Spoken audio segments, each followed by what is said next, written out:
What is going on, everybody? I'm about to go live with Ryan Serhant. So we're going to be bringing him on to talk about real estate, to talk about the economy. It's going to be a great time. 1 second. Boom. All right, what's going on, everybody? Boom. We're about to go live with the one and only Ryan Serhant. I'm excited for this. It's going to be a great time. I've actually been liking these lives. I did one yesterday with Ryan Blair, and today we have the one and only Ryan Serhant coming on. So bring your questions. If you don't know Ryan Serhant, this is Ryan Serhant, star of Bravo's $1 Million Listing, New York, and Sell It Like Serhant. Love this book. If you haven't already, make sure you go check it out. But that being said, we're going to wait for him to come on, and then we will bring him on. It's going to be a great time. So make sure you bring your questions. We're going to be talking about real estate, about New York City, and everything regarding the economy. So stay tuned for that. It's going to be a great time. What's going on, everyone tuning in?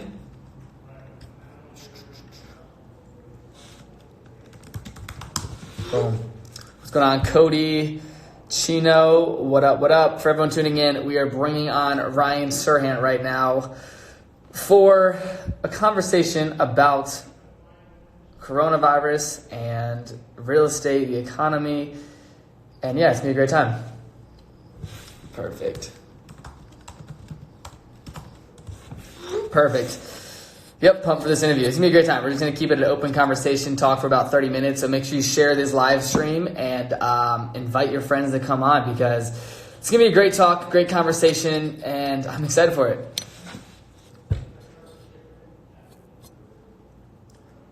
Owen, what's going on? All right. What's going on, Ryan? Let's bring on Ryan, and then we'll get right into it.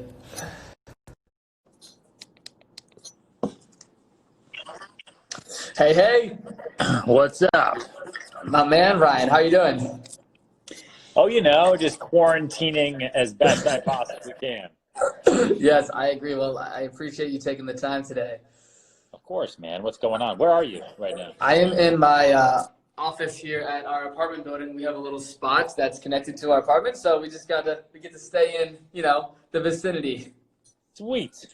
So yeah, but I'm excited to talk today. Like I said, I appreciate you taking the time. And first things first, for everyone that's tuning in, you're in New York City. That is where the coronavirus is having the biggest hit right now. I'd love to open up the conversation to you and just start by saying, what is happening in the real estate market right now? Because you are an expert in that field, and I'd love to get your thoughts on where you see it's going with this pandemic. Sure.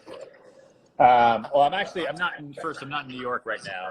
New York is basically all but shut down.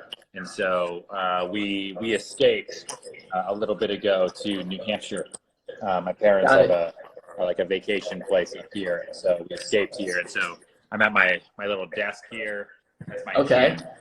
There's my weight. There's like snow out there. Oh, so, wow. Yeah. Yeah, so the economy is at a standstill. The ups and the downs of the economy are driven by consumer confidence more than anything. That's true for my business, buying and selling homes. People don't buy homes at good numbers when they're terrified. People also don't sell homes when they're terrified unless they absolutely need to. The deals we do based on fear are unhealthy. And so all the deals that we're doing right now are kind of unhealthy a little bit. It's buyers who just want the absolute best deals, and they're lowballing all day long. And it's sellers who need to sell, they need to get out, and they're too afraid that the market's going to get worse. Everybody else, that's maybe 10% of the market, everybody else is sitting tight. They've pulled their listings off the market. They're sitting tight, and they're waiting this out to see what happens. If I'm a seller, I'm probably sitting tight and waiting to see what happens. But if I'm a buyer, I'm probably making sight unseen lowball offers to everybody right now. Right? You're just going fishing, seeing what happens. you're basically daring everyone on the market with the future.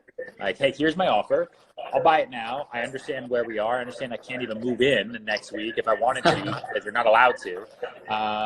But you either take my number or run the risk of getting a better deal or a much worse deal in the next couple of months. The choice is yours.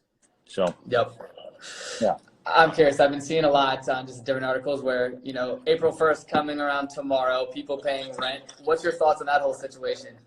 Oh, dude, I hope to God this is all just one big April Fool's joke. Like, April Fools, everybody comes out and they're like, got you. It was a joke. That virus wasn't supposed to go anywhere. All good.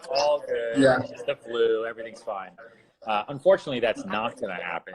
And this is very, very real. I think, listen, I think a lot of people aren't going to pay their rent. I think a lot of people aren't going to pay their bills. I think people who have a good moral compass and people who, appreciate the contracts that they've signed, whether they are for purchase or for lease, whether it's their own personal apartment or a retail space they're running right now, will have spoken to their owners, their landlords, or their mortgage banks, and they're saying, listen, I lost my job, or I don't have the funds right now, or I live paycheck to paycheck.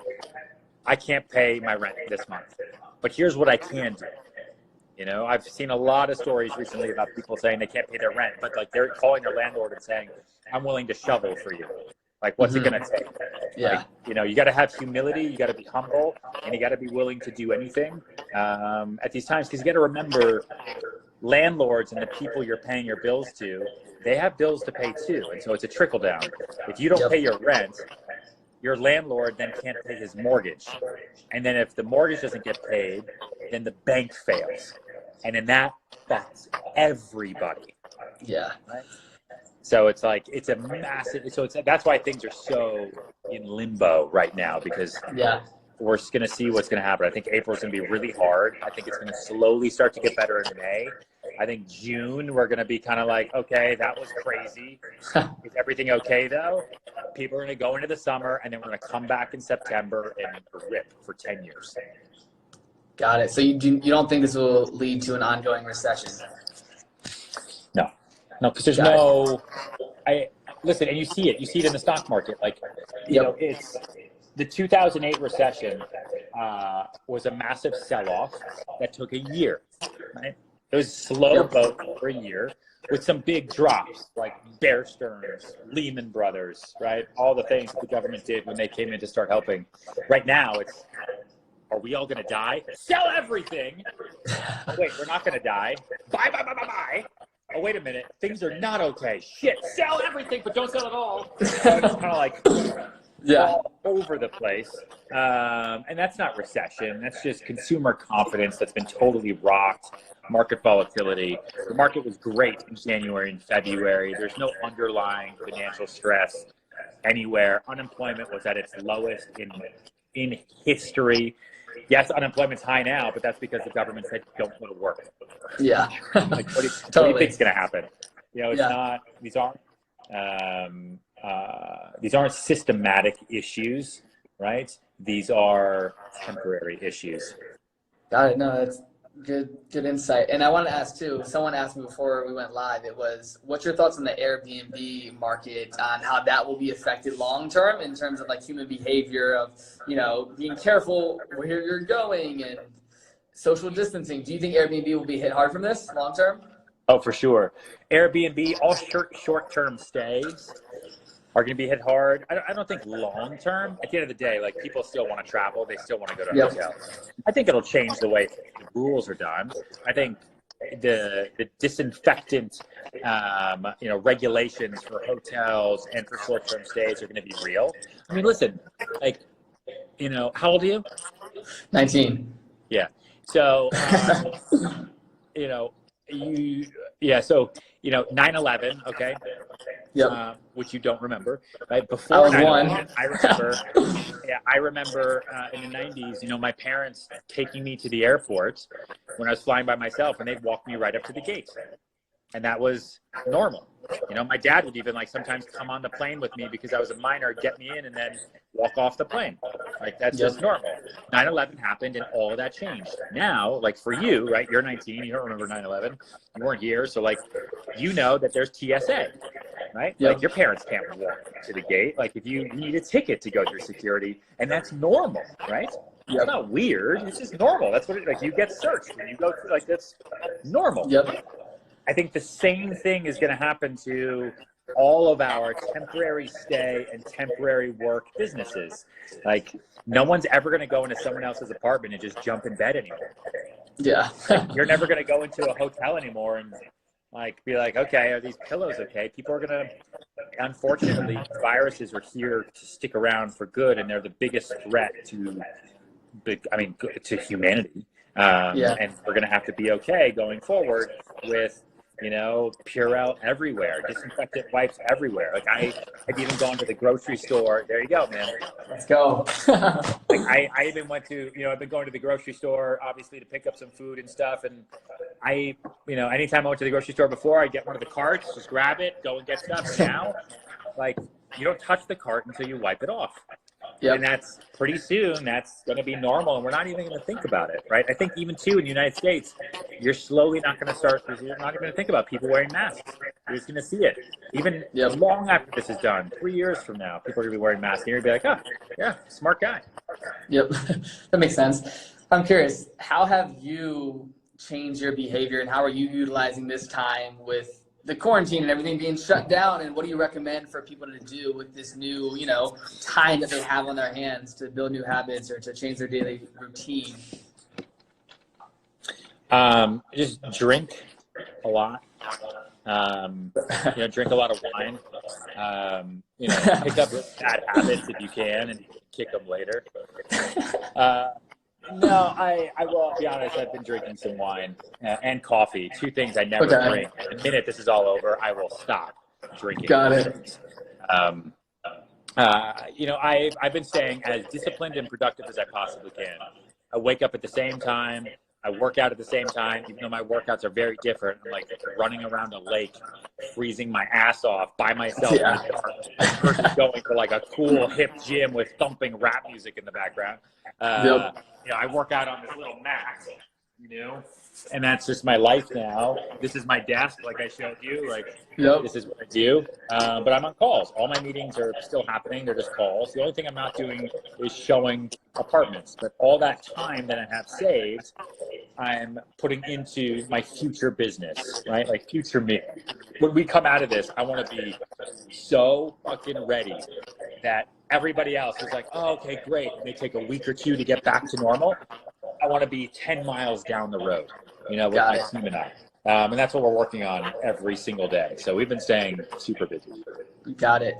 So you say your team. I'm curious, if there's entrepreneurs in here, as a business owner, how are you maintaining team culture and management? Because I know you have, you know, a massive team and office space. How have you adapted to the shift of, you know, people working from home and everything that's going on there as an entrepreneur? Yeah, so culture is all about mental health, right? It's just making sure everyone's happy, positive, physically healthy as well. But it's touching base with everybody nonstop, making sure everyone's okay. Are they with their families? If they're sick, you know, do they have access to healthcare? Can they get to the hospital? Do they need help? And just making sure that everyone is staying as positive as they can. The easiest thing to do, and probably the normal thing to do right now, is to succumb to despair, is to be sad, is to be depressed, is to be, you know, addicted to the TV, to watch the news all day long, to, you know, you turn on CNN at any time and all you see is the number of people dying, right? And that top right corner, it's the death clicker. It is so fucked up. Like, of course people are going to freak out watching that. All you're doing is clicking away how many people are dying. Like, if CNN had that going on at any other time, like if you saw all day long how many people died in car accidents, you would never drive a car for the rest of your life. You'd be like, I can't. I was having lunch and 10,000 people just died in Europe in car accidents. I can't, you know. But they don't do that, do they? So it's, you know, staying mentally healthy, and just staying disciplined with the day. You know, I'm a big believer in a system called Finder, Keeper, Doer. You know, we do this, I don't know if it's for your audience, but we have a large online sales course where I teach people how to sell anything: real estate, cars, tires, insurance, everything. And in that course, I talk about structuring your day in 3, and it's Finder, Keeper, Doer. So you're part CEO, part CFO, part COO, and breaking your day down into multiple hour increments, doing that, and then managing those kind of 1,000 minutes, which is what we have every single day, to the best of your ability. And so I spent a lot of time going over my team, you know, with all that stuff. Very cool. I'm curious, what is your thoughts on how the U.S. is responding to this with the $2 trillion stimulus and putting that into the economy? What's your thoughts on that and how we're responding? Well, the U.S. doesn't have $2 trillion to spend on the economy, so I think it's pretty baller and pretty insane that they're just like, this is what's needed. We're going to figure it out, right? Yep. We're going to figure it out. I mean, according to other companies, you know, listen, when you look at other countries, our national debt is relatively pretty moderate, no matter how large it seems. I think Japan is like 50% of GDP, which is just craziness. They have negative inflation. And you look at Japan as being one of the most technologically advanced, smartest countries in the world, at least as an American you do. Yep. I think the United States was blindsided by this, sucker punched a little bit, is probably more like it. And I think they had a very short time to be able to react, to figure out what to do with 330 million lives. Like, that is a stress none of us will ever know. Like, I can't even imagine, you know, and there's no way to make everybody happy, but how do you make everybody okay to get by? And I think they move really, really quickly. And I think they put a massive plan together, and I think it'll help people get by. And that's all that's needed. I see a lot of people who are like, oh, it's not enough, not enough, not enough. Like, the goal isn't to, you know, make you better than you were before. The goal is just to make you okay, so you can get to a place where then you yourself can make you better than you were before. But you're not going to be able to do that if you don't get to that place. Right? Yeah. And so the government's job isn't to help. The government's job is to maintain and to structure and to step in when absolutely needed. And that's why we have them, right? That's what we pay our taxes for, so that we can turn on the TV every day and see a panel of experts telling us, hey, Casey, this is what we're doing to help you. And this is what we're doing to help your mom right now. And let us know if you need any more help. Yep. That makes sense. I see we have a lot of questions coming in. I'm going to go search through these and see if we have any good ones. One sec. Our hair is kind of the same today. Spiked up, looking fresh. It's like fluffy and just straight up. I'm going to have like a massive castaway beard by the end of this thing. My hair is going to be like down here. It's going to be ridiculous. Oh, my Lord. Someone said this. I was bringing it up to real estate. But you are right about that. So do you think people will buy more single families than apartments? Yeah, I was just, Yogi, how are you? I was just talking about that to somebody too. You know, we do a lot of townhouse sales in New York City, single family homes in New York, which for a long time were very valuable assets. I mean, they still are, but they were the most valuable because you can't make more of them, right? You can make more apartments anywhere in New York, but you can't make more townhouses. You know, you can find like an old 2-family or 3-family investment property, combine it and make a single family house, but like no one's building new houses. But over the last 10 years, the value of townhouses has gone down because the idea of simplicity with condominiums is so much easier. Why take care of your own house if you can just go in a building with 300 people, share a gym, share this, share that, have doormen, have all this, have a view because you can be on a high floor.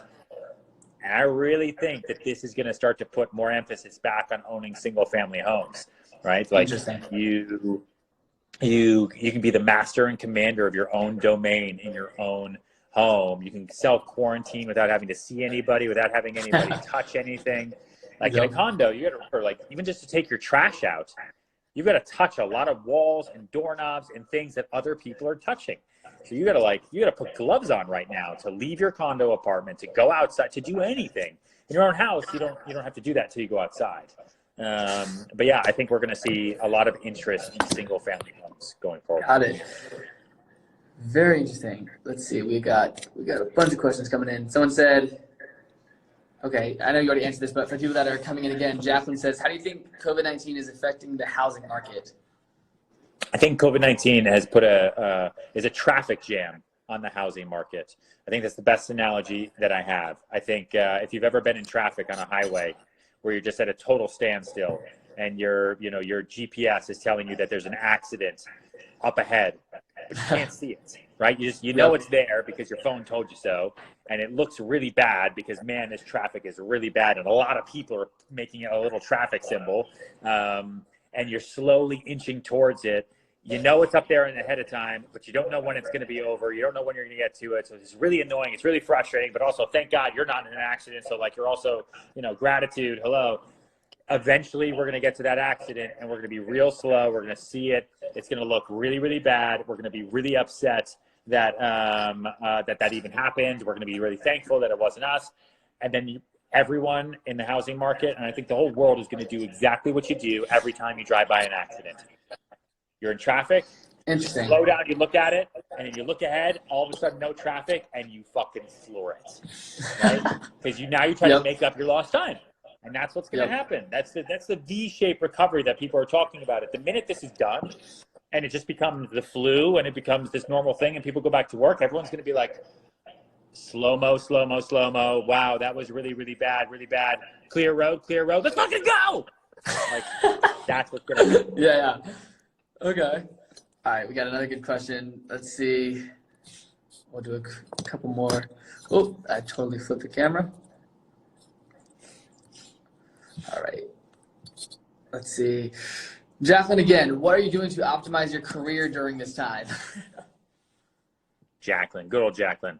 I'm taking all the things that I ever wanted to do to build my business, but I never had the time to do because I was too busy with life, too busy with friends, too busy with events, too busy with showing apartments, all the stuff that you do outside your house. Now I can't do those things anymore. And all of that time, I now am putting into building my future business for when this comes back. So all the brainstorming, thinking of different, literally in terms of like, you know what, let's redo our agent guide for our team. Let's rebuild that. Let's figure out a new structure for our website. Let's redo this homepage. Let's do this. You know what, we should do a separate course just for this type of sales, and let's put that out there, and let's do a course about PR, and then let's do a course about social, and let's build that into the real estate sales course for everybody. Let's come up with this guide for members on how they can handle COVID-19. Let's come up with a whole new YouTube series, because I have this whole idea about this that I've always wanted to do, but I never had the time to do it, and I'm just writing everything down with my entire team, and we're just pushing forward on all these things that you just never have the time to do. Got it. And so that way, when life goes back to normal, I know I'm going to go right back to being super busy, running around all day long and not having time to do these things. I'm going to be super thankful that we had this time. Like this is, before we know it, it's going to be October 2nd, okay? 2020. Mark this in your calendars. October 2nd, and we're all going to be living our life, and we're all going to sit there and we're going to say, man, remember quarantine? Remember how much that sucked? But remember how we didn't take advantage of it? Like, damn it, I shouldn't have watched so much TV. It was so stupid. I should have just that's when I should have written my first book.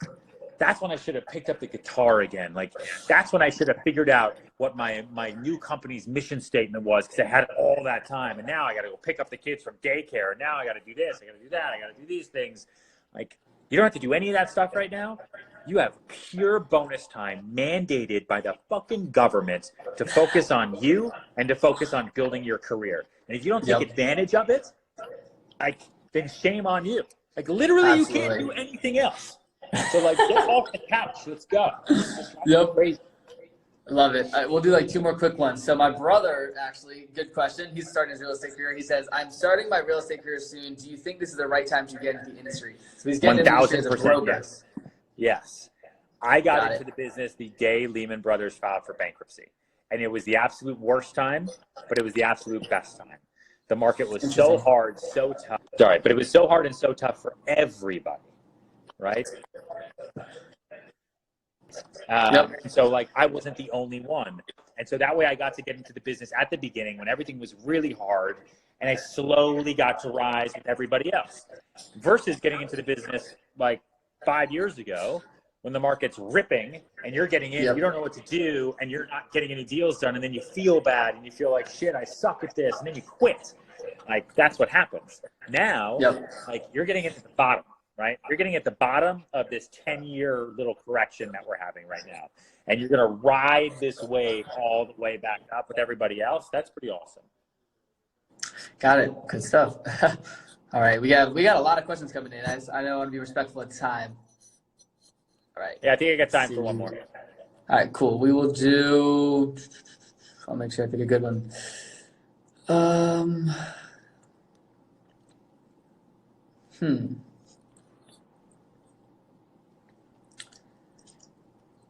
Let's see. This one's for agents. Are your agents still closing deals? How they can, or is everything on hold? 90% of the business is on hold. We are closing the things that are already in contract where people really need to move and people want to close. So thankfully those deals are getting done, but everything else is kind of just on hold, right? Like people are too nervous to do anything else. So it's just kind of holding and waiting and seeing where things go. Got it. Good to know. Well, Ryan, like I said, I want to be respectful of time. I just want to say thanks so much for coming on today. Anything you want to leave the people with before you head off into the rest of your quarantine for the day?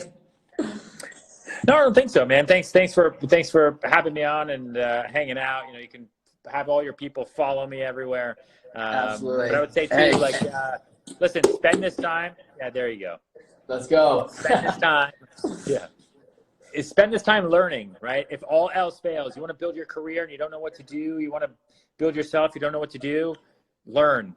Go watch webinars, go read. Like, spend some time just learning about different things. To anybody on here who's a salesperson anyway, whether it's real estate or you sell something else, I just did right before Corona hit, I did a free webinar on how to generate leads without cold calling, because I hate cold calling and it's so awkward and uncomfortable. So I have like my Serhant 7 secrets on how to generate leads. And if you go to ryanserhant.com/lead gen, you can watch that webinar and it's free. Perfect. And, just use some time, right? I think it's like half an hour or something. Like, learn, study. Your mind will thank you for it. Perfect. Well, Ryan, thanks so much for coming on again. I appreciate it. Thanks, man. I'll talk to you later. Talk to you soon, Ryan. Later. Perfect. That was great. And for everyone that hasn't already, I had to do the plug for my man Ryan. If you don't already, go get his book, Sell It Like Serhant. One of my favorites. And for everyone that's still in here, I appreciate you taking the time. I'm going to be adding a couple of you guys. So let's see. I had some buddies in here because we had a lot of questions come in. But let me trying to add. Who wants to join? Here we are. We got a lot of different people.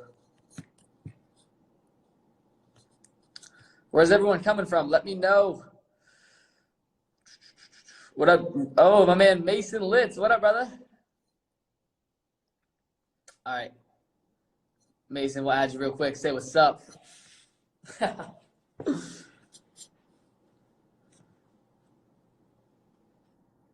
Yo, what's going on, Casey?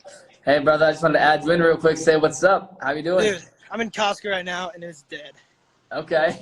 Yo, Chris, I'm going to add you after, Chris. Stay in here. But, dude, what you been up to? How are you?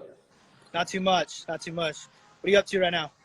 Dude, I'm in the office staying focused like the man Ryan Serhant said to do. But, man, you gotta get home, brother. You're in Costco. Dude, it's not as crazy here yet in Omaha. So we're probably like 13 cases, maybe 15, but yeah, we're about 2 weeks behind like the West Coast and East Coast right now. So like, we're golden right now. So. Very cool, man. Well, just wanted to say what's up. I'm gonna be adding a bunch of people real quick for the next 10 minutes or so. But let's definitely catch up soon, my man.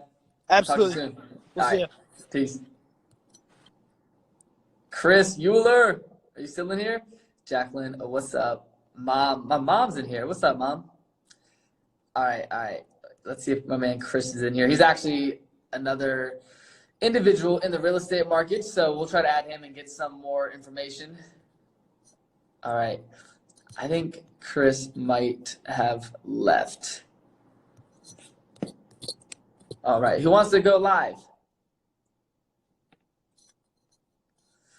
Chris, where'd you go? Please put earphones in next time. They were too much echo. I apologize for that. I did see your message. I was trying to turn it down. So I appreciate you for letting me know. Also, guys, everyone that's still here, if you don't know me, my name is Casey Adams, and I have a podcast, and I'm about to upload right now a podcast with Jim Quick. If you don't know who Jim Quick is, he's a brain expert, and I interviewed him yesterday, and we talked about COVID-19, the coronavirus, and let me just actually show you guys his Instagram real quick. So I interviewed Jim Quick yesterday, and it's going live on Anchor within the next hour or so. So if you haven't already subscribed to my podcast, you can go to iTunes and look up Rise of the Young, and you should be able to find it there. And definitely let me know what you think, because I do a lot of interviews with high-level entrepreneurs and CEOs, and this week I have a lot scheduled. You know, people like Robert Greene is coming on the show. Today I'm also uploading and doing a podcast with someone special that I can't say yet, but stay tuned for that. All right, let's add. Oh, Eli, I can't add you, my man. It says unable to join. Where's everyone coming from? We got a lot of people from different countries. From Morocco. What's up, Morocco? So we are here actually in the office right now. Shout out to the buddies from Iconic. Iran, Take the Risk or Lose a Chance. We got some good books over here. Might as well use this time to spread. All right, so this is one of my favorites, The Intelligent Investor. Ray Dalio, Principles, must have. We got Sell or Be Sold, Grant Cardone. Cash Flow Quadrant. This is actually one of my favorites right now. I've read this book dozens of times. Definitely check out all these. I just want to, take time to spread the love. If you don't, I do a daily book review on my Snapchat. So if anyone's looking to, figure out what I'm reading and also get some good book recommendations like this, then make sure you follow me on Snapchat. It's just Casey Adams 26. You'll see the little yellow star on Snapchat. And other than that, I'm about to head out. We'll see if anyone wants to go live real quick. Let me try to add Eli. Boom. Eli. Adrian, thanks again for having us, Casey. Of course, Adrian, appreciate you helping set it up. Eli. Casey Adams. My man, what's up?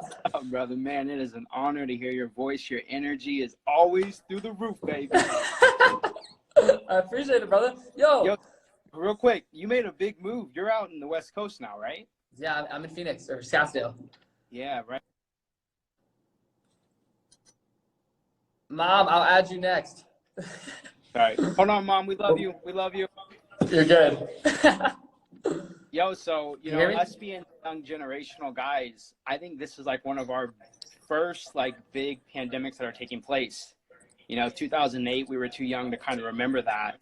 And so it's kind of interesting, you being around all these awesome people. It's I have a question for you, and that is, how are you looking at this, since it's kind of like a first experience for us in our generation? Yeah, so you always hear the quote, right? History repeats itself, especially, obviously not a pandemic like this, but last night, Kieran and I, we were watching an episode on Masterclass about economic collapses, and it's more so taking time to study that, to, just listen to people that have experience in the financial markets when it comes to, when stock market goes down, when things are happening, especially a moment like this, like Ryan Serhant, he was talking about, and relating it to 9/11 in a way of a moment that will always be remembered, and it will change human behavior after the fact.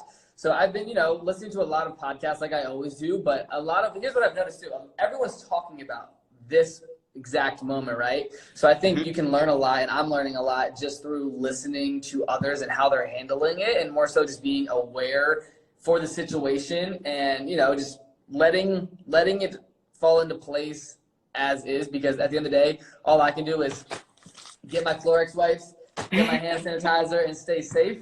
But other than that, I'm just holding it down in Arizona, not traveling right now, just doing my part. And I think that's something that everyone should take time to do and to take serious.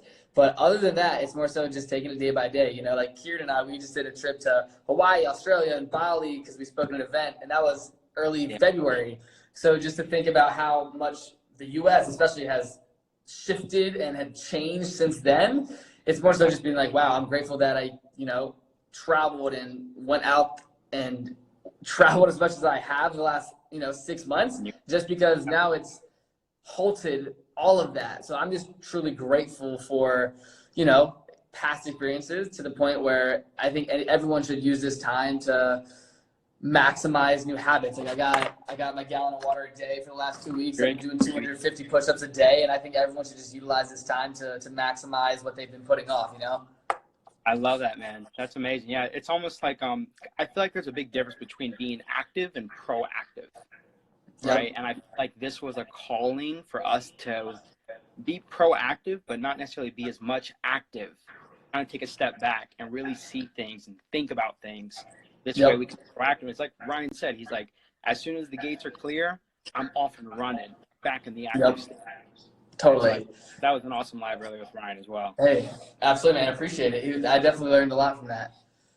Yep. Make sure you guys. But yeah, man. Yeah. Let's stay in touch, my man. Definitely hit me up. Let's definitely talk soon. Absolutely. Thank you, Casey. All right, Eli. See you soon. All right. Peace. Perfect. All right, I think I'm about to head out unless my mom wants to join the live real quick. Let's see. We'll add JB in real quick too. Let's see what's up. Jacqueline Burnett. Jacqueline Burnett. Phenomenal questions. That was great. That was such a great live. I learned a lot. Thank you. I appreciate it. Ryan was like, I want to ask you one of those questions. Oh, let's go ahead. How are you optimizing your career right now while being in quarantine? How am I optimizing my career? I would say I'm maximizing my time in the office. For example, I used to do a lot of interviews, still do, in person. But right now I've been doing back-to-back like Zoom calls, doing interviews, being on podcasts, because I always get a lot of requests from people that, want to interview me, and I can tell my story, and I tend to not put them off, but, I'm like, okay, I'll make them happen when I can create time. And right now I have a lot of time. So I would say I'm just maximizing building, relationships with my community here on Instagram and for everything. So yeah, just doing a lot of podcasts that I've been putting off for sure. That's definitely one thing. I love all these lives too. You did a great one yesterday. I appreciate it. Of it's course. So good. Of course. I might bring Mama on real quick. Yeah, bring your mom on. But yeah, I want to ask you a question too. How are you maximizing quarantine? So I'm down here with my cousins, and I'm in an environment where there's a lot of productivity, a lot of noise, and a lot of great things are going on. So I'm able to actually do the things that I kind of thought about doing, but now that I'm good influences around me and good motivation, and I'm just able to take the time while I'm literally stuck inside with the family to work on some of those things, whether that's writing, whether that's creating content, working with, whatever partners that I have. So it's awesome.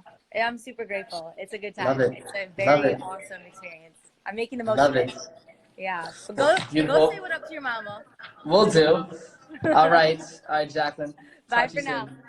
Bye-bye. Yeah. Love it. All right. I am about to head out unless, let's see. Oh, I just totally flipped the camera. All right. Interesting. What up, Dad? All right. My Instagram is not letting me add any more people. Interesting. Not letting me add more people. I'm trying. With that being said, everyone that tuned in today, I hope you have an amazing day, an amazing, quarantine. It's definitely interesting. Stay safe. Get your hand sanitizer, and keep crushing the day. Oh, I can try to add. Hold on, it might be working again. Mom, I'm trying to add you, but my phone's being weird. I'm trying. What up, Jeremy? I got the popple on the phone. I'm trying to add my mom right now, but my It won't let me add people. Okay, I can ask questions. Let me try this again. One more time. Thank you for the patience. How are you? I'm doing great. Put your dad on. I'm trying to add people, but it's literally not letting me. It allows me to pick the questions. Okay, 1 second. Mom, I'm trying. Go live. Here we are, Mom. Hi! Hello, Mom. I'm so excited. Are you ready for your first Instagram Live? This is so great. That was an amazing interview with Ryan. Ryan Serhant. Hi! Kieran said hi, Denise. Do what? Kieran said hi. Hi, Kieran. Love it. No, that Chris was Cunningham. really interesting. I got some good ideas from Ryan. Okay. Remember how I always said I wanted to write a kid's book? Yes. Well, maybe I will start to do that. Mom, start your book. Jacqueline's writing a book right now. Gosh, I mean, I'm serious. I have all this time. Okay. And I did start walking every day. Every day. You would be very proud of me. I am very proud of you, Mom. Everyone's saying hi, Mama. D Nice. Hi. Jacob Blackstone is in here. Hi, Jacob. No, but this has been really tough on me, as you know. Yes. But every day. How are you handling it? I'm doing it. I'm getting better every day. Like, it's a blessing that we need to all stay healthy. Okay. Like I said, everyone's eating lunch together, dinner together. We need you home. I know. I'm in Arizona though, Mom. It would have been perfect if you've been home with us in quarantine. I know. I wish. I know. It's all good. All right, you need to do more Instagram Lives. The people love you.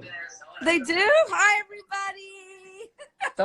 Someone said your dad was a fast runner. Who is that? Oh, my God. Someone from his high school, I think. Really? Yeah. That's great. That's so funny. His buddy, Jimmy. His name, is it Squirt? JDS. Yeah. What up, Squirt? Oh, that's Give Squirt a shout out. What up, Squirt? That's so funny. Love it. Oh, but it was really amazing to watch you. Squirt was my main man. Denise, you're a star. That's what Jacqueline said. Do you have any questions for me, Casey? Yeah. What is my mom's advice for the other moms out there that may be watching this? Like advice in what sense? What of the quarantine? You know, you've been taking this hard. You've been taking this difficult. You've been sad. I've been taking it very difficult, and it's sad. But what have you learned? This is my quarantine, and in my heart, I believe that as long as we can get through all this healthy, that we will all make this, and it gives us more time with our family that we didn't have before. I love it. I mean, take advantage of family and just staying close. And for me, it's so hard because you know how I am with all my friends, but I've been talking to my friends every day. So you just have to stay positive. Like you always tell me do things I normally don't have time to do. So yes. I just gotta figure all of this out. But what are you gonna write your book about? What's the title? I don't know. I always wanted to write a little kid's book. I don't know. Like something, I don't know. I'm not sure yet, but. Okay. Well, we'll consult after this on a FaceTime call. Yes, because it has to be something about a gift, how children are gifts. So something about I don't know. I'm not really sure. We'll consult. We'll consult on your book. We'll get it. We'll get it published. We'll get it published by the end of the quarantine. Can you help me? Yes, I will, Mama. Help me write a book. That'd be great. All righty, we're gonna do that. Okay. All right. Well, thank you for letting me come in. Love you. Of course, Mom. You're the best. Please love you so much. I will. I love you so much. All right. Love you, Mom. I'll talk to you soon. Bye. Bye. That was fun. Woo! Love you, Mom. Love you, Dad. Yo, Brian Brunel, my man. All right. He said Dad was a woman's man back in the day. Great football player. Oh, yeah. Will this quarantine ever end? Yes. All right, I'm about to head out. get back to work. Thank you, everyone, for tuning into the live stream today. It was fun. You know, we had Ryan Serhant on, we had Mama on, we had Eli on, Mason. It was a good time. So I appreciate everyone joining. I'm going to be doing a lot more of these live streams with different individuals. So let me know if you have any recommendations of someone you'd want me to go live with. And yeah, it's a good time. I love asking questions. I love having great conversations with people, especially during a time like this. And it's definitely, you know, doing these live streams with people that are really busy, like Ryan Serhant, right? He's very busy, but, you know, since he has time right now with the quarantine, the fact that he took time to, you know, hop on the live stream, very appreciated on my end. And yeah, so let me know who do you want me to go live with. And other than that, I will talk to you guys soon. Thank you so much for tuning in today. Stay tuned for the podcast that I'm dropping today on Rise of the Young. And other than that, yeah. Oh, actually, hold on. My dad, I don't know if it'll work. Let me try. Let's see. One more live. Oh, Kamo declined. Well, all right, everyone. I will talk to you guys soon. Have an amazing day.